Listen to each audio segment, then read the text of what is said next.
el 13% de la población sufre problemas de salud mental. Y en el caso de deportistas, 1 de cada 3 tienen problemas de salud mental. El 7.3% de muertes causadas en deportistas de alto rendimiento es por suicidio.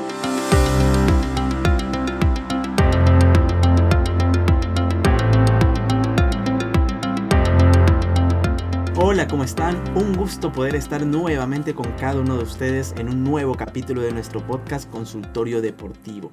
El día de hoy vamos a tocar un tema muy importante al día de hoy que tristemente en épocas anteriores no se tocaba tanto, que es la psicología y el deporte. Hoy vamos a hablar positivamente de lo que es la salud mental correlacionada al deporte como tal. El día de hoy con Lucía nos va a enseñar mucho más de lo que es esta psicología del deporte, lo que es la salud mental en el deporte, así que empecemos. Lucía, cuéntanos, ¿qué nos vas a comentar hoy día? Hola John, ¿cómo estás? Y hola a todos los que nos ven. Bueno, la vez pasada tuvimos un poquito de lo que era la introducción a lo que es la psicología del deporte desde el área más puntual o del área más de lo que es el día a día. Entonces nos quedamos con muchos temas de qué es en sí el tratamiento ya hacia el tema de trastornos y todo. Y que quería traer hoy un poquito como las generalidades para que la gente realmente pueda entender cuáles son los problemas, pues, ¿no? Porque muchas veces vemos a deportistas y decimos, no, o sea, tienen todo, el lujo, la gloria, y no nos damos cuenta que realmente detrás de todo esto hay muchísimo más que no se ve. Entonces, pongámonos en contexto.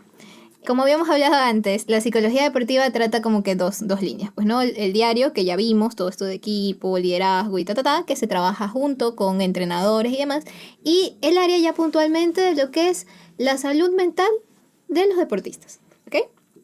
Pero vamos entrando al tema de cuáles son los problemas de salud mental que se presentan. Claro, ¿no? porque si hablamos de problemas de salud mental, estamos hablando de un tema gigante. Sí, correcto. Muy grande, porque tenemos, siempre en mi consultorio podemos observar pacientes que muchas veces no te dicen nada, pero luego cuando pasan por el área de psicología nos damos cuenta y detectamos que hay problemas y muchas veces graves que no son tomados en consideración o no son abordados de una manera temprana. Correcto. Y bueno, para que tú me entiendas, ¿qué es un problema de salud mental? Como para lo básico, ¿no? Vamos a ponernos bien básico. En sí, la gente usualmente, yo siempre digo, en esta casa no nos gusta la palabra loco, porque la gente es que está loco, y no.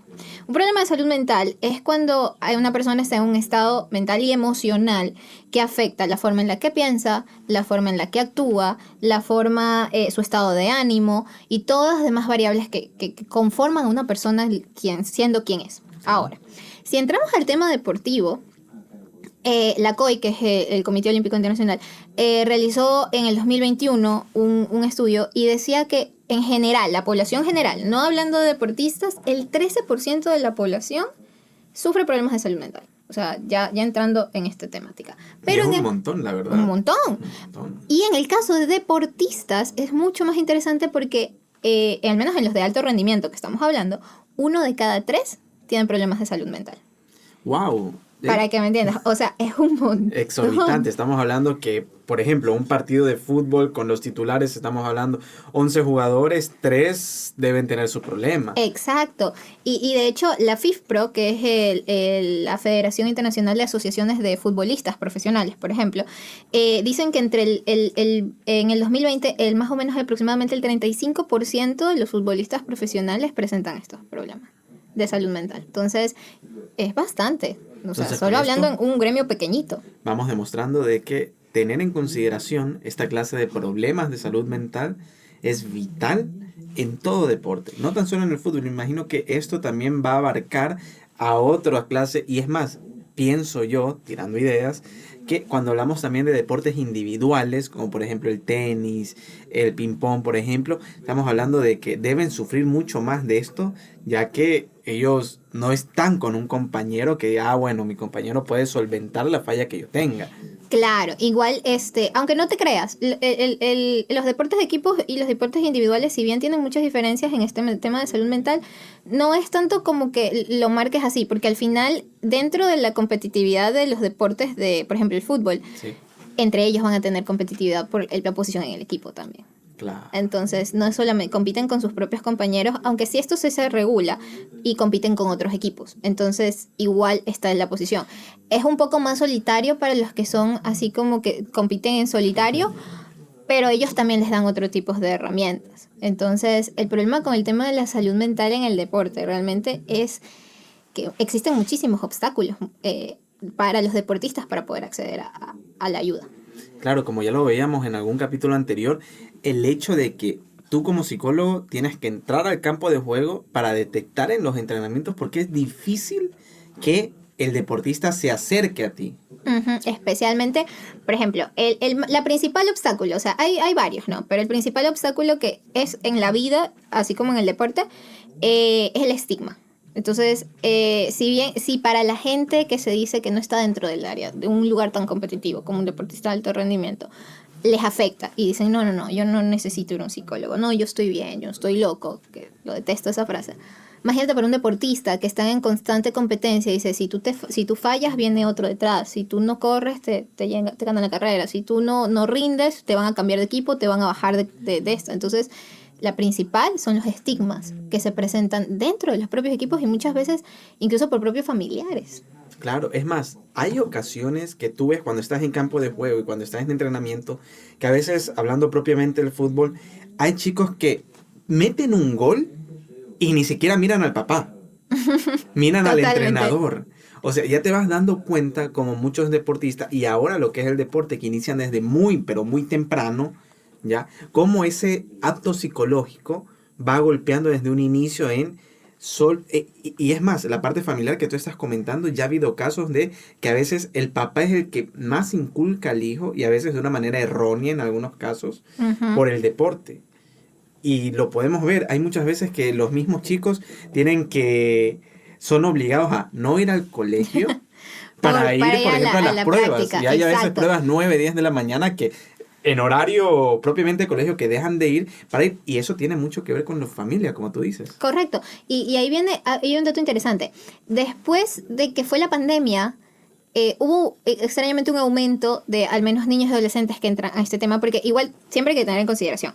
Cuando es deportes de alto rendimiento, no se comienza a la misma edad que comienza otras carreras, ¿no? Siempre son muy, muy pequeñitos desde donde comienzan, porque la vida laboral del deportista hasta los 40, te estoy diciendo, tienes que ser casi que Messi para poder llegar a esa edad, ¿no? Y casi en todos los deportes. Hay deportes donde no necesitas tanto físico, como lo vimos por ejemplo, en el tiro con arco o en el tiro cuando fue los deportes olímpicos, que no son tan físicos y tal vez puedas extenderte un poquito más allá. Pero la que es netamente física usualmente están hasta los 40. Hay casos y casos, obviamente, pero por ahí. Entonces comienzan desde muy pequeñitos. Después del 2020 hubo un aumento de niños que comenzaron a entrar en actividades deportivas post pandemia, pues no. Pero para el momento actual, de acuerdo a los últimos estudios, se nota de que cada vez más niños abandonan el tema de las actividades físicas o entrar en este tema. Aproximadamente la edad en la que la comienzan a abandonar es a los 15 años, justamente por esto, porque comienzan a tener tanta presión dentro de los equipos y fuera en casa, que el niño termina diciendo, no, ya no quiero, pierde interés, se siente muy abrumado y se tiene que ir retirando. Claro, y hay estudios que ya demuestran que es a esa edad donde se ve el pico, donde se pierde un deportista. Uh-huh. Y eso viene arraigado también de otra situación, que es cuando tú pierdes un deportista es muy, muy difícil que regrese. Menos del 10% vuelven al deporte. Es decir, que pierdes ese deportista a esa edad, nunca más vuelve a hacer deporte de esa magnitud como lo estaba haciendo previamente. Claro, y el tema es que aunque no parezca, hay mucha violencia dentro de la exigencia que hay también. Y ahí viene el tema de que ellos no quieran buscar ayuda y comienzan a crear excusas como que no tengo tiempo, o tienen tanto miedo de que el entrenador o el papá o la mamá les vaya a decir algo que no piden ayuda, o sienten que no tienen con quién confiar, no tienen el apoyo detrás y comienzan a retirarse. Por ejemplo, hay un video que tú puedes ver donde hay un entrenador que se supone, no recuerdo el país que era, creo que está en YouTube, y se supone que él está ayudando al equipo y tú lo ves que les va dando como que un zape a todos los niños como despiértense. Al final del día eso sigue siendo violencia, o sea, no es la forma, pero hay estas partes que son muy, muy netas de lo que es el deporte y al menos la competitividad que no se, que marcan en esa raya entre la motivación y la violencia. Me recuerdas, hace poco justamente venía hablando con un colega que trabaja en las inferiores del Boca con niños, 6, 7, 8, 14 años, que tuvo una lesión. Ujú. Y ni siquiera en el campo de juego. El tipo estaba jugando con sus compañeritos luego del entrenamiento. Y tuvo un pequeño corte en la mano, en la cara. Ujú. El niño lloraba para que no llamen a los papás. ¿Ya? Porque Wow. al niño le decía el papá, tú no puedes lesionarte. Menos ahora que estamos en épocas de pretemporada, menos ahora que estamos próximos a campeonatos. Y sí, claramente, o sea, ahí tú puedes ver esto. Entonces uno no entiende de que está presionando a un niño que realmente todavía no entiende ni siquiera bien cómo comunicar sus emociones. Entonces, si para los adultos, cuando ya están en competencias de alto rendimiento, no saben cómo comunicar o no saben decir, necesito ayuda, imagínate un niño que recién está tratando de aprender, ni siquiera entiende qué siente. Entonces, esto afecta muchísimo. Y a partir de esto se comienzan a crear trastornos. Entonces, hablando propiamente de trastornos, ¿cómo yo voy identificando cuáles son los síntomas y obviamente cuáles son estos trastornos que yo vería en un deportista como tal? Bueno, mira, ese es el tema de que justamente aquí entra el profesional de la salud mental, ¿no? Claro. Tú tienes diferentes espacios y etapas. Igual más adelante te explico un poquito más de cómo lo podemos identificar. Pero cualquier psicólogo sabe, DSM-5 es tu Biblia, básicamente, ¿no? Y aquí te van a dar cuáles son todos los requisitos que deben de cumplir cada tipo de trastorno, ¿no? Tú como profesional vas a tener un conjunto de habilidades y herramientas que te van a permitir ir identificando cierta sintomatología. Ahora, ¿cuáles son los principales trastornos que entran dentro de los deportistas que vas a estar tú? Porque trastornos de salud mental hay un montón. El DSM-5 es este vuelo y aparte tienes el Gigantesco. gigantesco. Y cada trastorno tiene muchas puntualidades. Estudiar eso es un montón. Pero tú vas a saber que en esta determinada disciplina van a haber ciertas cosas y tú ya vas cogiendo con la práctica determinados disparadores que te das cuenta. Bueno, por aquí me estoy yendo a este lado, ¿no? En el caso de los deportistas de alto rendimiento, un estudio realizado, se muestra que los principales trastornos, por ejemplo, depresión y ansiedad es la base, ¿ya? Son los principales que experimentan. De hecho, existe un estudio que dice que el 33.6% de los atletas de alto rendimiento sufren de problemas de depresión y ansiedad. O sea, es un porcentaje alto. Entonces, recordemos, pues, ¿no? La ansiedad es básicamente este miedo excesivo que va a generarse en la persona a muy vagos rasgos, pues, ¿no? Y que te va a generar problemas de conducta, ¿no? Tú vas a reaccionar, puedes llegar a tener ataques de pánico, puedes generarte fobias, puedes tomar decisiones en función de este temor que tú estás sintiendo de algo que tal vez no está pasando en el momento. Igual recordemos algo, para que yo pueda decir que tú tienes un trastorno per se, tengo que cumplir ciertos requisitos y son enfermedades que van a generar cambios significativos y persistentes, que van a evitar que tú puedas realizar las actividades de tu vida normal en el estudio, en el deporte, en las relaciones personales, en el largo plazo. O sea, eso tiene que ser sostenido. No es que yo estoy ansioso porque voy a tener un partido, tengo un trastorno de ansiedad. No. Es algo que ya va a afectarte realmente en tu vida. Ya no vas a poder hacer cosas. Ahí ya se determina trastorno. O sea, ya evita que puedas vivir de una manera normal. A ese nivel llegamos. Entonces, la ansiedad es el miedo excesivo, la depresión es tener estos sentimientos de tristeza constante, van a tener una fatiga en todo momento, van a perder el interés de las cosas. Entonces, imagínate tú siendo un deportista de alto rendimiento, simplemente levantarte y no tener ganas de ni siquiera levantarte de la cama. Y no es algo que pasa como la gente piensa, es como que, ay, si estás triste nada más, tú no quieres estar bien. No, tu cerebro de haber pasado a través de tanto tiempo manteniendo la misma situación, cambia la forma de la que produce neuronas, transmisores, o sea, cambia totalmente. Claro, y estamos hablando que nosotros cuando vemos el deporte, cuando lo vemos televisivamente, solo vemos la parte ya que el deportista ya está preparado y todo. No tienes idea de todo el contexto que vive el deportista, su vida personal, su pareja, su familia propiamente, y ese estrés que puede generar el equipo como tal, sus compañeros, cuando eres un eje principal del equipo. Totalmente. Entonces, toda esta presión va a generar estos trastornos. Lo veíamos directamente en el Divo. En algún momento veía un documental de lo que pasó con Argentina en el Mundial anterior. Uh-huh. Y el Divo te contaba, yo tengo que mentalizarme para, si mis compañeros fallan, si el delantero falla, si el medio falla y si la defensa falla, que ellos se queden tranquilos que yo voy a estar aquí dentro de la portería y no voy a permitir que pase el balón. Que fue lo que él comentaba en ese documental, que él era lo que siempre pensaba antes de todo partido y lo demostró en el Mundial propiamente, antes de tapar ese gol que hubiera sido de Francia, que hubiera sido toda una historia completa de lo que vivimos en la actualidad. Totalmente. ¿Ya? Entonces, y uno tal vez no se da cuenta de eso, porque dice, el arquero está en el arco. Todo lo que hay detrás, todo lo que tiene que venir en su cabeza. Exacto. Y es una preparación que me imagino en la parte psicológica tiene que estar muy bien establecida. Claro, se hacen un montón de procesos, se trabajan en los hábitos, se generan programas, entonces es un montón de trabajo que hay detrás. Sin mencionar, ahora que me pongo a pensar, lo que puede pasar con el deportista si no lo habla y no es tratado con estos problemas. Claro, por eso justamente caes en estos trastornos. Entonces, depresión y ansiedad son la base. Que bueno, creería yo que es la base incluso para la comunidad general, ¿no? Siempre son los problemas que más se escuchan. Pero hay otros, por ejemplo, los problemas de sueño. La gente piensa que es como que, no duermo bien. No, el problema de tener problemáticas de sueño puede afectar, incluso llegar a causar alucinaciones si no te puedes dormir bien. Cambia por completo la química de tu cuerpo. Y no solamente es no puedo dormir, es el hecho de problemas para conciliar el sueño, el hecho de poderte quedar dormido. Ya, entonces imagínate un deportista que está pensando en el partido del siguiente día y ya tiene esta problemática de sueño. Tener que estar despertándose cada 10 minutos, cada 20, no descansan nada. O cambian por completo el estado de su sueño vigilia, en lugar es como un cronómetro que tiene tu cuerpo de saber, Claro. En estas horas duermo y en estas horas voy a estar despierto. Y, ¿Ya? ejemplo, volviendo al tema de que en algún momento, porque yo converso mucho con mis colegas, estaba hablando un momento con una de las psicólogas del Vélez, y ella comentaba que es muy común observar esta clase de insomnio Uh-huh. en pacientes que cambian de, por ejemplo, segunda categoría, primera división. Ese primer partido muchas veces no duermen muy poco. Correcto. O incluso ponte así, cambio de país.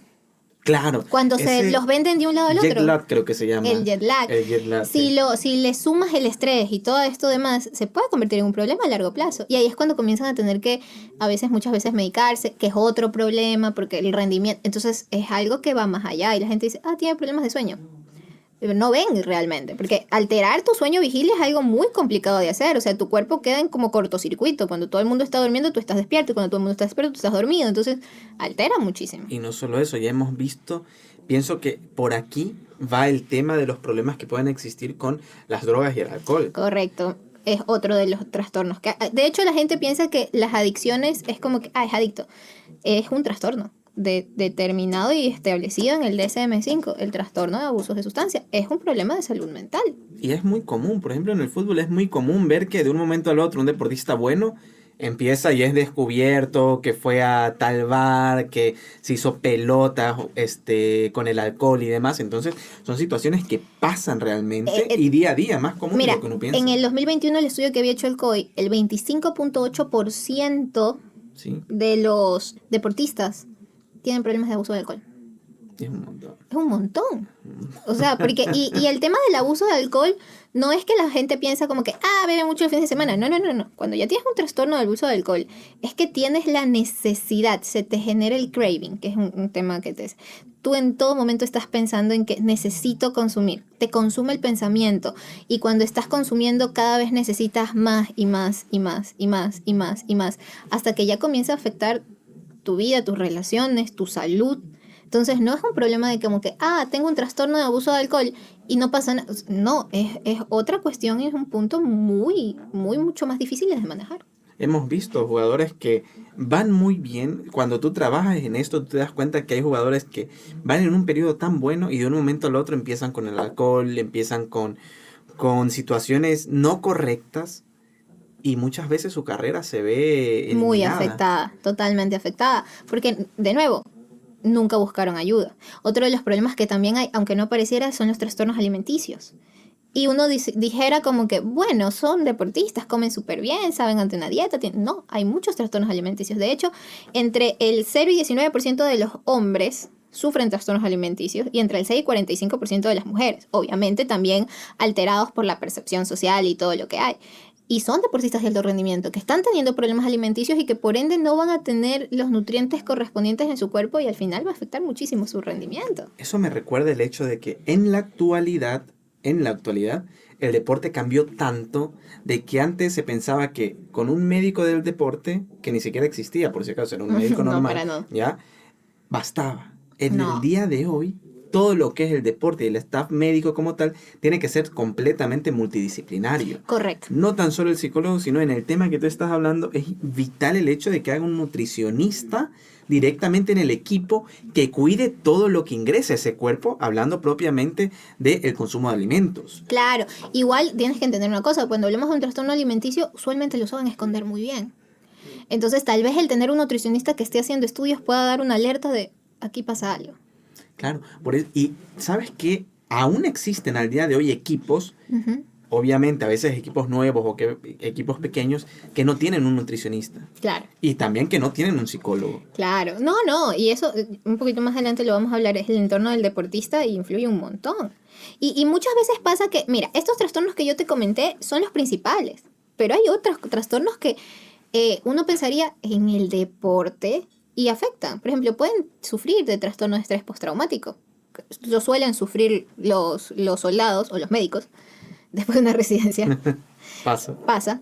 Pero un deportista también, porque fue una situación que se fue de sus manos y de repente fue un nivel de sentimientos que él tuvo en medio de un partido que fue catastrófico para él o de una lesión y tiene trastorno posterior a esto. También tienen mucho TDA, o sea, trastorno de déficit de atención e hiperactividad. Existen muchísimo las autolesiones que se lastiman a ellos mismos como una forma de sacar el estrés de su cuerpo, las adicciones a los juegos, como les hacen pruebas y no quieren meter nada a su cuerpo, se vuelven adictos a jugar. Es un trastorno también que existe.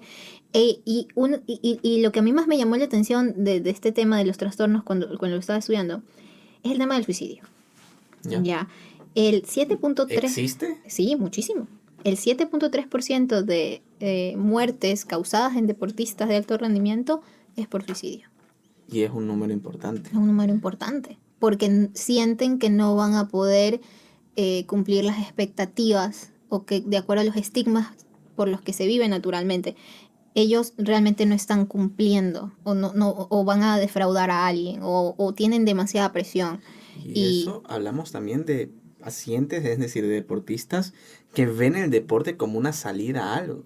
Claro. Y ya se ha demostrado, y hay un sinnúmero de historias en donde el deportista te dice, a mí el fútbol me salvó la vida, porque yo iba direccionado hacia otra cosa. A algo completamente malo. Exacto. ¿Ya? No es ningún secreto que han habido deportistas que han estado hasta en situaciones de delincuencia, que gracias al deporte cambiaron su vida por completo, y al día de hoy son deportistas que están hasta en primera. Exacto. Y cambia por completo su vida, y desde ahí cambia incluso la forma en la que ver, porque la forma en la que, muchas teorías psicológicas, pero entre las teorías de psicología social te dice que la forma en la que tú tienes la crianza va a afectar totalmente a cómo vas a enfrentar al mundo. Y ahí viene todo este tema de por qué se causan estos trastornos, pues, ¿no?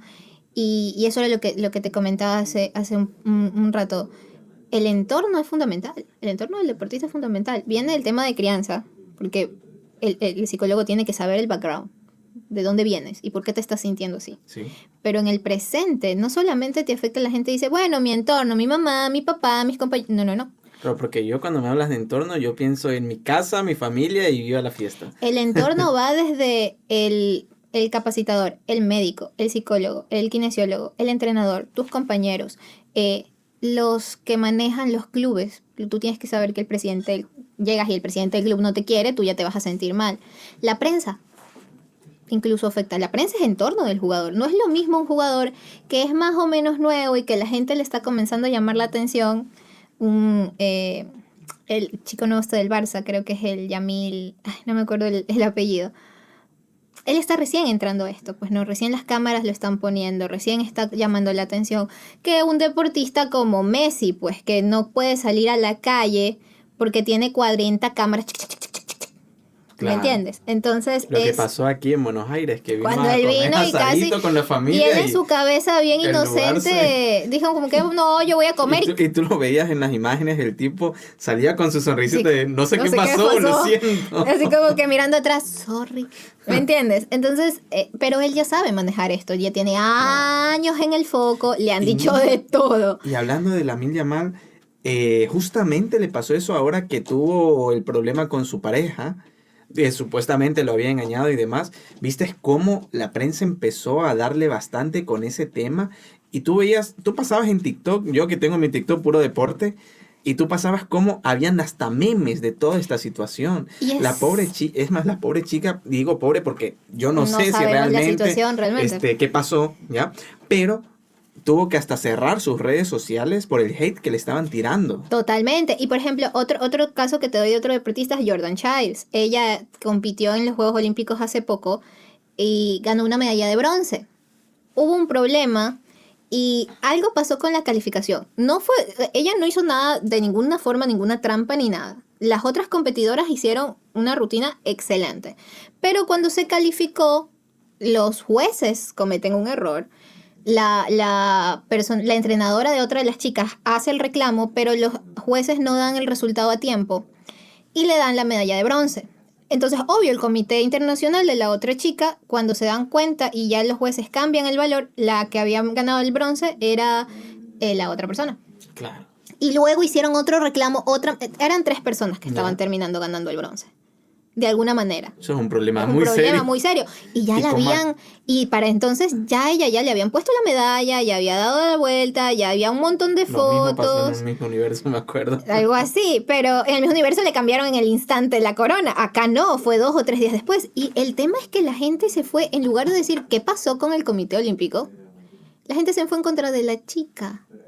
Diciendo que como era de Estados Unidos y cometía con Simone Biles, era preferir.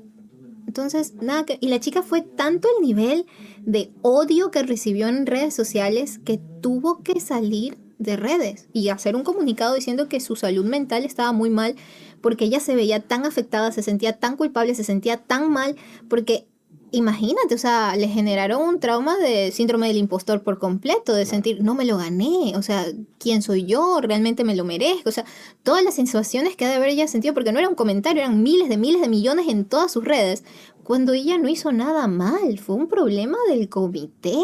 Exacto. Entonces, imagínate el nivel en que ese es su entorno al final del día, es el entorno en el que ella se devuelve, se maneja. Claro. Y la prensa obviamente también va a sacar, ¿y qué pasó? Y sacaban informes y no han dado, y la han debido a buscar, bueno, ¿qué vas a decir? Me explico, tuvo la hermana que salir a decir, por favor, basta, ya, necesita su tiempo, va a salir de redes, entonces afecta un montón. Claro, y ahora como están las redes sociales y la misma tecnología, tú ves que hay mucho ataque y muchas veces anónimo hacia ciertos deportistas que tienen que obviamente estar preparados para toda esta situación. Exactamente. Tú me lo comentabas, tenemos trastornos alimenticios, trastornos depresivos, trastornos de ansiedad, que pueden llegar hasta el suicidio, como me dijiste, el 7%, si 7.3%. 7.3% podrían llegar hasta un suicidio. Y eso también tocamos el tema de el deportista que abandona el deporte por esta clase de situaciones y demás. Claro, porque ya... Y de edades tempranitas, estamos hablando 15 años, es un niño. Uh-huh. Un niño completamente que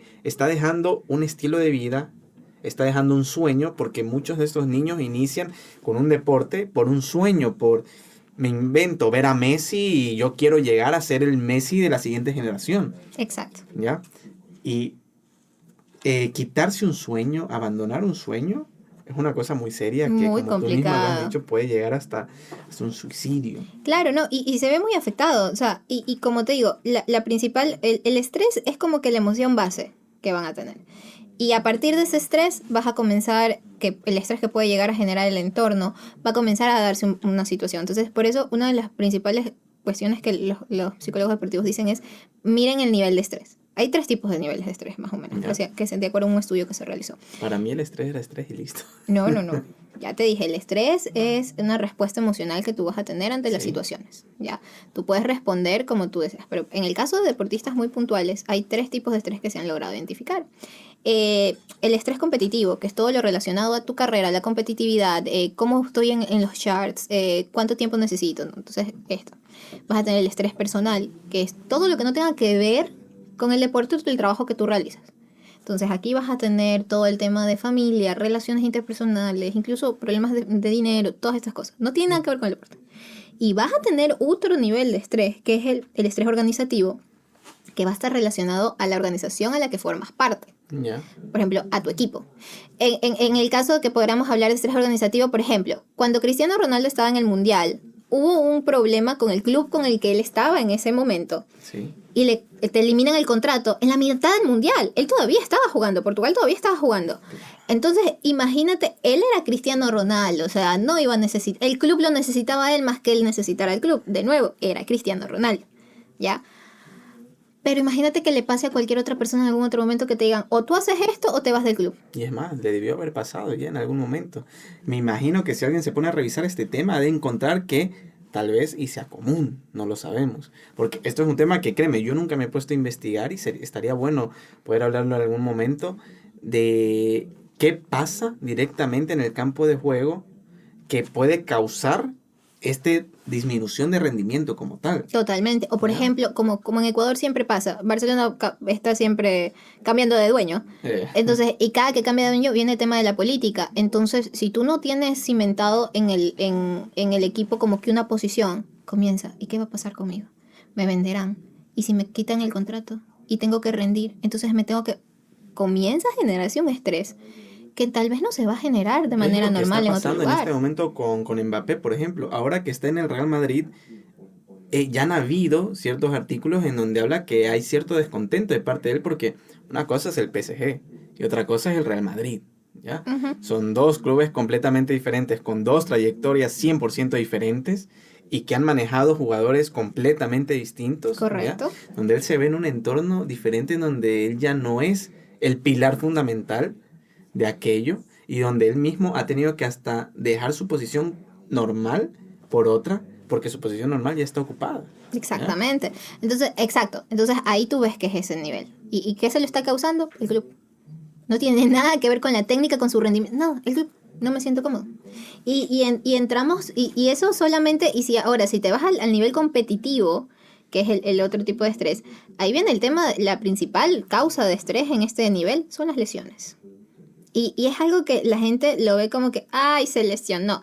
Pero en un estudio demuestran que el 80% de los atletas que sufren lesiones llegan a presentar un trastorno de salud mental.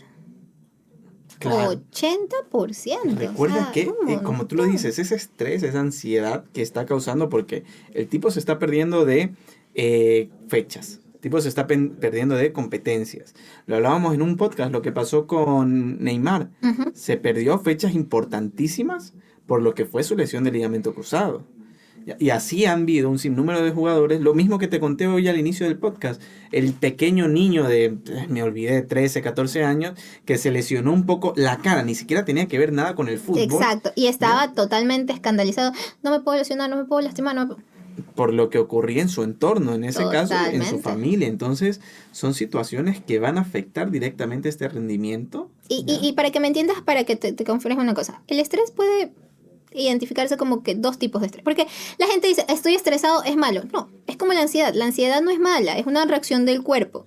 Lo malo es que te mantengas en el tiempo con ese nivel de ansiedad y no regules tus emociones. Estoy medio deprimido. No es malo que estés triste. O sea, la tristeza no es mala, es una emoción, se tiene que generar dentro del cuerpo. Lo malo es mantenerse en el tiempo y que comience a afectarte. Entonces, el estrés lo puedes ver desde dos aristas, por decirte así. Y va a estar totalmente relacionado a tu propia percepción. Claro. Cómo yo percibo las capacidades que yo me veo. Por ejemplo, si yo siento que de acuerdo a mis capacidades y habilidades no voy a ser capaz de cubrir con esta tarea o cumplir con esto, genero un estrés negativo. Distrés, se puede llamar. ¿Y qué va a suceder? Yo voy a responder en función de eso. Voy a comenzar a ponerme ansioso. Voy a sentirme mal, voy a generar acciones o tomar conductas que puedan ser incluso contraproducentes porque necesito lidiar con esa emoción, no sé cómo poderlo hacer. Y si yo lo mantengo en el tiempo, se termina generando un trastorno. ¿Ya? Hay otra forma de verlo. ¿ya? Cuando yo percibo que mis habilidades y capacidades son suficientes para enfrentarme a eso nuevo, es un desafío. Y ahí entra la motivación, y ahí entra el impulso, y ahí viene la activación, que es lo que veíamos la vez pasada, que es lo que debería de manejar la psicología del deporte como que en el diario. Y eso es lo que ahora me pone a pensar en cuando tú quieres ser el mejor, tienes que saber superar esto y manejar esto. Y debes tener obviamente un profesional a tu lado que te ayude a superar esto. Correcto. Por eso los psicólogos en general, cuando estamos en esta área, ¿qué es lo que hacen? Primero, fomentar los ambientes que sean psicológicamente seguros. O sea, explicar que no está mal pedir ayuda, que sepan que pueden acercarse a ellos, tratar de generar un rapport, o sea, una relación con los deportistas, ser flexibles, porque muchas veces, como hablábamos en el podcast anterior, muchas veces ellos se reúnen que en iglesias, que en las gradas, pero esto genera la confianza por parte del deportista para, si bien tal vez no acceder como que voy a ir a una consulta, saber y decir, necesito que me ayudes con algo porque me estoy sintiendo así. Y abrir ese camino. También viene todo lo que es la psicoeducación. O sea, educar entrenadores, padres, todos. A todas las personas que forman parte de este entorno, que va a ser fundamental. Y explicarles por qué y qué deben de actuar. Porque es importantísimo de que los miembros del entorno puedan accionar ante problemas de salud mental. La típica es que te dicen, estoy triste, no estés triste. No, ay, no se me había ocurrido. Tú se lo dices a una persona que sufrió depresión y te va a responder tal vez de esa manera, nada que ver. Claro. Porque no es que puedan detenerlos. De nuevo, la química cerebral cambió. Ellos no es que dicen, me voy a poner feliz. No. Lo mismo una persona ansiosa.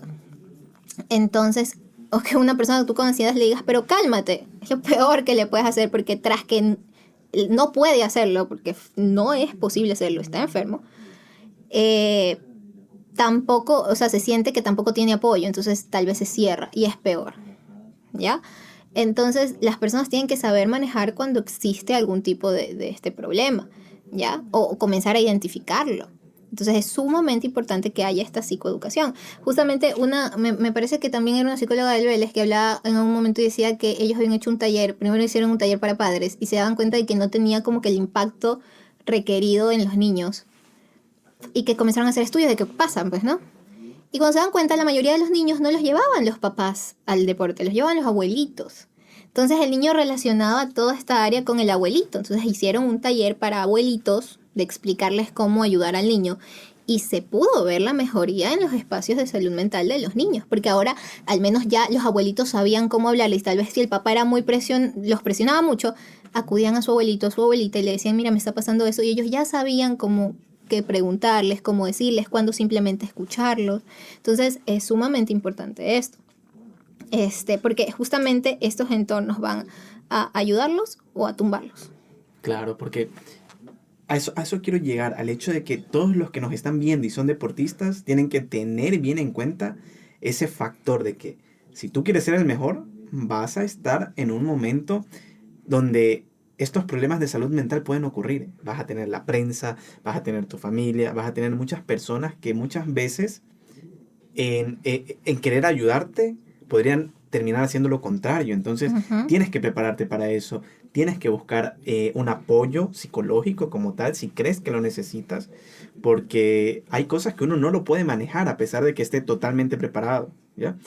Y hay documentales, hay deportistas que fueron los mejores en diferentes deportes, que cuando ya se retiran lo cuentan y dicen que estuvieron muchas veces en momentos donde ellos quisieron dejar el deporte, en momentos donde ellos también pensaron en suicidio y donde hubieron problemas, como tú me estás comentando, depresión, problemas nutricionales. Entonces, es un tema que muchas veces no es tan tocado, no es tan hablado entre los profesionales, pero es un tema que existe. Y claro, y si existe en la población general, imagínate en estos entornos. Por eso el psicólogo deportivo, esto creo que cualquier estudiante de medicina o psicología sabe que existe como fases de intervención, ¿no? Entonces, la preventiva, la primera intervención, que es la intervención temprana, y ya viene la atención especializada. ¿Qué es la intervención preventiva? ¿Qué es lo que buscan hacer los psicólogos deportivos dentro de los clubes, justamente dentro de esta área de salud mental? Es crear programas psicoeducativos, como te dije, que ellos entiendan qué está pasando, por qué pasa, todo esto. Crear programas que puedan de enseñarles a ellos, tanto individual como en grupo, afrontamiento, enfrentar las emociones, cómo lidiar con la frustración, reconocer sus emociones. También estos programas que te digo que van junto con la familia o gentes del entorno cercano, porque ¿qué pasa? Los primeros que van a notar un problema son el entorno cercano. Porque tal vez tú llegas, estás en la participación, estás con tus amigos y estás así como que no sé qué, te burlas. No lo vas a ver. Y él está con una sonrisa en la cara y tú lo ves incluso con los artistas que te dicen, siempre lo vi sonriendo y 2 días después se suicidó. Pueden ocultarse, ocurre. Pero no lo vas a poder ocultar a la gente que está muy cercana a ti. ¿Ya? Por ejemplo, formas que se deberían de tener en cuenta de que una situación de estrés está yendo más allá. Primero, la persona comienza a hacer comentarios sobre cómo se percibe a sí mismo. Por ejemplo, ay, es que yo siempre arruino las cosas. Es que yo no sé cómo hacer eso. Ay, se me fue chueco tú sabes que yo siempre pateo chueco. Ay, es que yo nunca voy a llegar a correr. Y es común ver eso. Es re común cuando estás en el deporte. Y es normal que lo hagas. Por ejemplo, yo misma lo hago. Porque la verdad, yo normalmente soy muy torpe con las manos. No es que sea malo. Simplemente no soy tan hábil con las manos como otras personas. Entonces siempre se me andan cayendo cosas. Siempre ando tumbando cosas. Hay veces que yo estoy sentada y tiré un vaso y no tengo idea ni siquiera cómo, pero mis manos están acá. Entonces me pasa. No es malo, yo lo entiendo. Simplemente soy un poquito torpe en esa área. Y está bien. Entonces yo misma hago comentarios como que, uy, perdón, un accidente. Ustedes ya saben que yo soy propensa a los accidentes. Y me río. Ya, pero no lo veo como algo negativo. Mi hermana y yo siempre decimos, es que tuvimos un accidente. Mi hermano mayor, hola, siempre nos anda diciendo, no, aléjenlas a estas dos, porque Lucía y Alexandra no, van a tener un accidente y alguna de las dos va a terminar tumbando algo y él le termina recogiendo. Casi siempre. Pero es normal, es como, ya. Pero hay otra gente que lo dice tan constantemente, y una y otra vez, y una y otra vez, y una y otra vez, y una y otra vez, que tú dices, aquí hay algo. Porque sigue repitiendo, se sigue viendo así. Entonces, ahí una persona que está cerca puede decir, qué raro, antes no decía estas cosas de sí mismo. ¿Ya? O antes nunca se había puesto a decir que hablando del mismo como que si fuera algo negativo. ¿Ya? De ahí, ¿qué va a pasar? Puede comenzar esta es la primera, porque ya ahí yo ya me estoy yendo hacia el distrés. Ya como que yo ya estoy diciendo mis capacidades, mis habilidades no son suficientes. ¿Cuál es lo segundo que hay que tener en cuenta? Si hay cambios en las conductas y en los hábitos. ¿A qué me refiero con cambios de conductas y hábitos? De repente tiene más ojeras. De repente se ve más cansado. De repente ya no quiere comer. De repente come mucho. De repente ahora sale todos los fines de semana a beber. De repente siento que me está ocultando cosas. De un momento a otro. Cosas pequeñitas. Estos son cambios pequeños que tú vas notando y diciendo, ¿estás bien? Porque cuando tú estás muy cerca de una persona, la conoces. Claro. Ya. Por ejemplo, yo como te digo, yo soy así de súper esporádica, siempre estoy alegre, que no sé qué. Y en el instante, yo llamo de teléfono a mi mamá y le digo, hola, solo hola, ¿qué te pasa? Automático. Porque ella ya sabe que yo es como que, hola. Ya, y así, incluso la gente de mi trabajo. Cuando yo digo, una consulta, ¿qué le pasa? Automático. Porque saben que yo siempre soy efervescente, siempre estoy hablando, siempre. Entonces ahí es donde llega el trabajo del psicólogo, de siempre estar observando y notar estos pequeños cambios que tú me estás mencionando. Exactamente. Para decir, ojo, aquí pasa algo.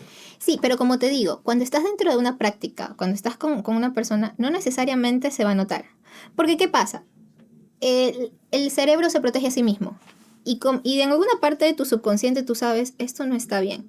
O si yo actúo así se van a dar cuenta. No me puedo ver débil. Entonces, ¿qué voy? Y me fuerzo la sonrisa. Y me fuerzo la esta.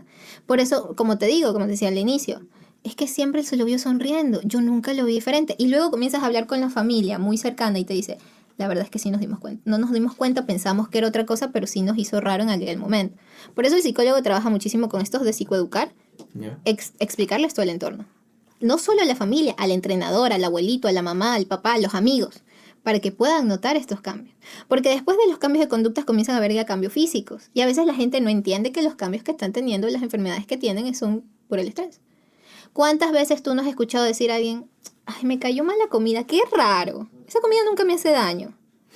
Y eso que estás mencionando ahorita me hace pensar y es algo que yo antes ni me lo imaginaba.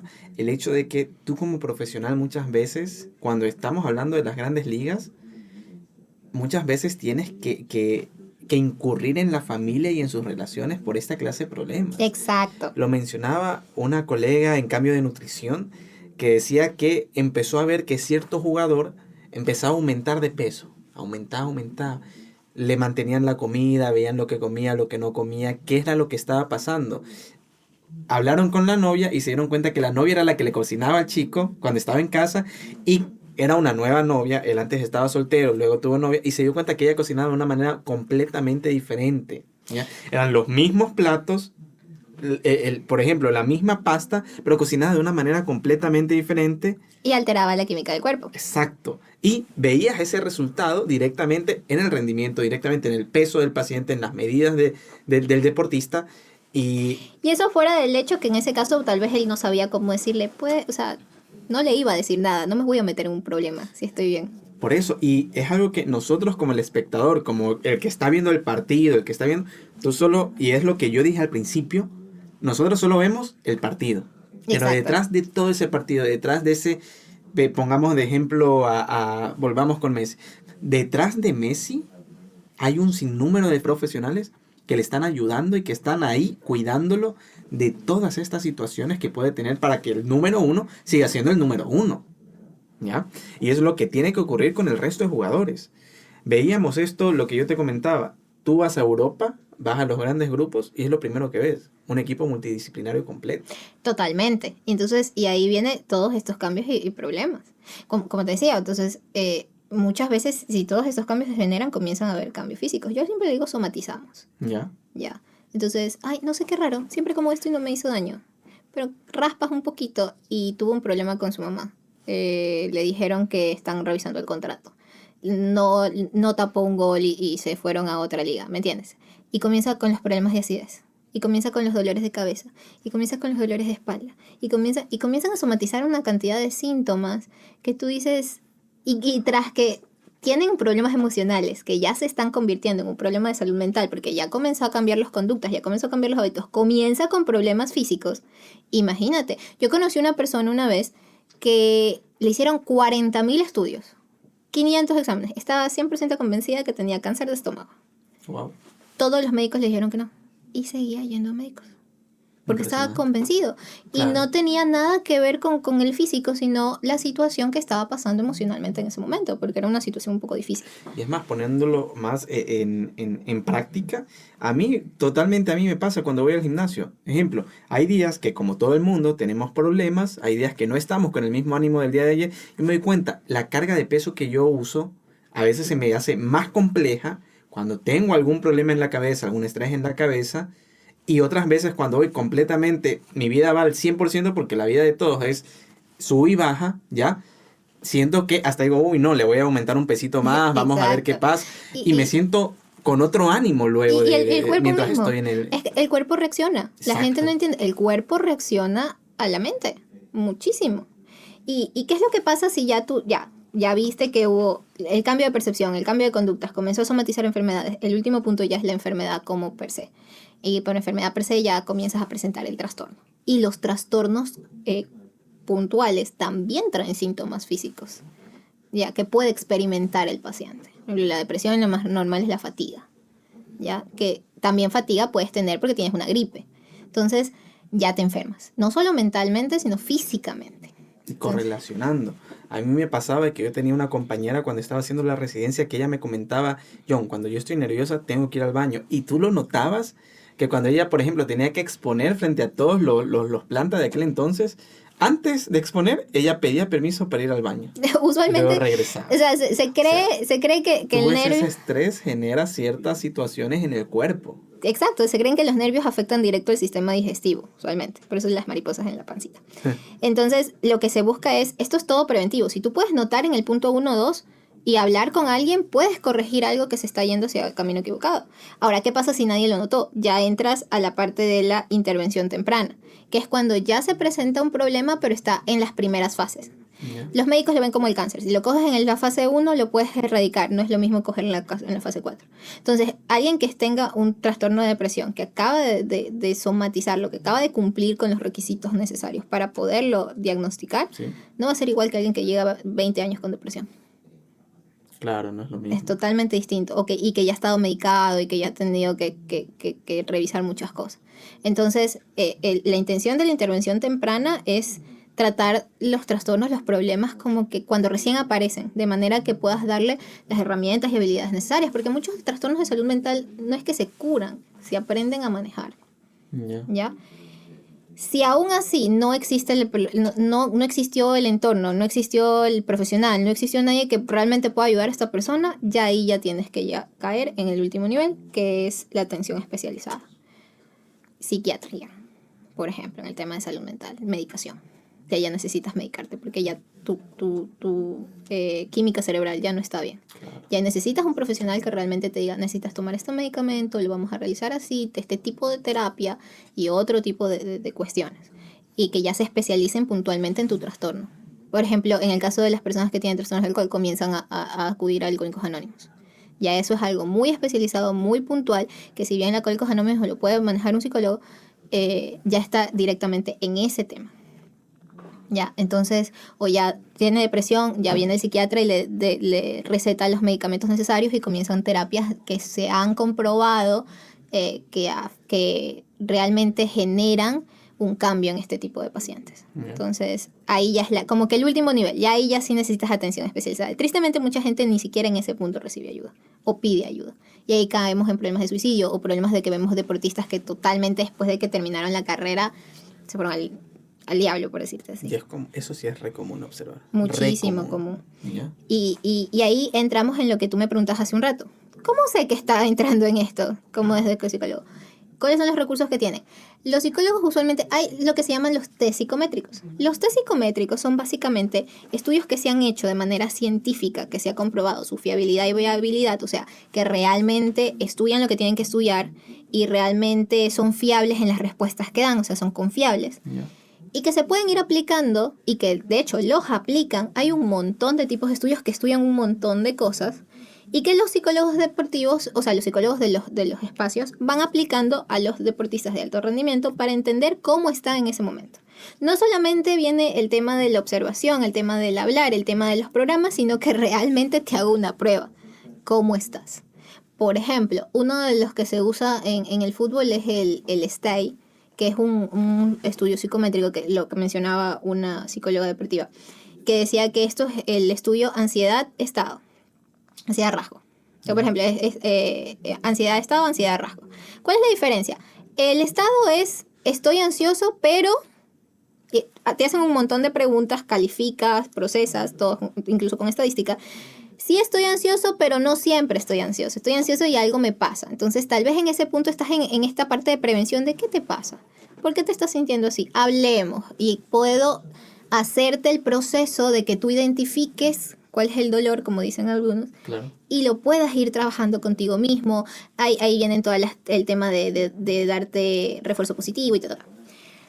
Y ya la ansiedad, esa es la ansiedad. La ansiedad estado es que ya estoy en un estado ansioso, continuamente. Entonces aquí yo ya entro, aquí tal vez ya hay que revisar otra cosa. Entonces todos estos test psicométricos ayudan. También hay estrategias de prevención, todo lo que son entrenamientos de hábitos, el apoyo social. Entonces todas estas cosas se van haciendo como que poco a poco para poder realmente darle al deportista esta capacidad de poder resolver las situaciones. Bueno, me pareció todo este tema es gigante, veo, que es gigante. Y es muy importante hablarlo, porque como siempre digo, la psicología tristemente no está tan tomada en cuenta en algunos equipos, hasta al día de hoy, donde ya la psicología tiene una fuerza importante, aún sigue en muchos equipos no observándose de la manera correcta. Correcto. ¿Ya? Entonces, estos temas a mí me encantan, Lucía. Aparte de que tú me encantas, me encantan porque nos enseñan a darnos cuenta de cosas que muchas veces nosotros decimos no ocurren, no lo vemos. O no lo vemos. No es tan común, o sea, podemos ver una lesión, podemos ver una enfermedad, podemos ver a alguien pálido, pero no podemos ver lo que piensa. Exacto. No podemos ver lo que siente. Como conclusiones, Lucía, ¿qué nos puedes decir? Siempre cuidar la salud mental. Ya. Es lo básico. Siempre estar pendiente no solo de ti mismo, porque también puedes darte cuenta tú mismo por qué camino vas y aceptar buscar ayuda, sino de los que están alrededor tuyo. Y tratar de ser pacientes, tratar de ser empáticos y siempre tratar, si no sé cómo ayudarte, buscar a alguien que tal vez te pueda ayudar. Y en el caso de los deportistas de alto rendimiento, siempre, si van, o sea, son niños y van a entrar en esto, al menos a los padres, que tengan conciencia de que ellos ya están en un entorno muy, muy, muy competitivo y que va a ser muy difícil en ciertas ocasiones enfrentar determinados espacios o determinadas situaciones. Entonces, siempre priorizar la salud mental, porque si estás bien como persona, vas a rendir como deportista. Perfecto. Gracias, Lucía. Gracias a cada uno que estuvieron el día de hoy en nuestro podcast Consultorio Deportivo. Esperamos verlos en un siguiente episodio. Y si tienen dudas o desean que toquemos algún tema deportivo que les interese, no duden en escribirnos por nuestras redes sociales. Un abrazo a cada uno de ustedes. Nos vemos en el próximo video.